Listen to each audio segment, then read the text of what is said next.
إنما المؤمنون الذين إذا ذكر الله وجلت قلوبهم.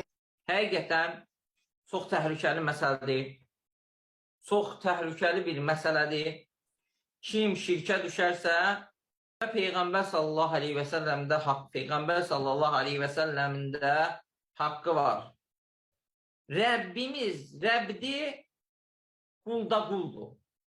Və Peyğəmbərimiz sallallahu aleyhi və səlləm Allah tərəfindən göndərilmiş bir Peyğəmbərdir.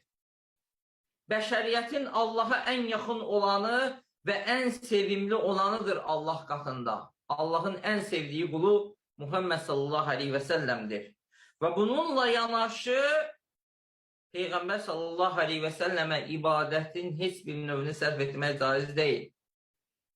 Çünki Peyğəmbər sallallahu aleyhi və səlləm quldur, ona ibadət olunmur və rəsuldur, o yananlanmır. Necə ki, Peyğəmbər sallallahu aleyhi və səlləm buyurur ki, "Lə tutruni kəmə atratin nəsər ibn Məryəm." Nəsranilərin, xatpərəslərin Məryəm oğlu İsa'da həddi aşdıqları kimi, onu tərifləməkdə, övməkdə, həddi aşdıqları kimi məni də tərifləməkdə, övməkdə həddi aşmayın. İnnəmə ənə abdun, mən yalnız qulam.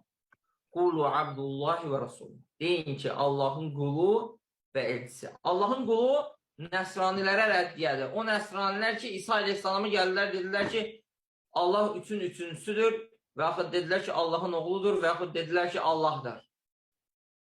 Rasuluhu da Yahudilərə rəddiyədir. O Yahudilər ki, İsa aleyhissalamı təkzib elədilər, yalanladılar və zinadan olduğunu iddia elədilər.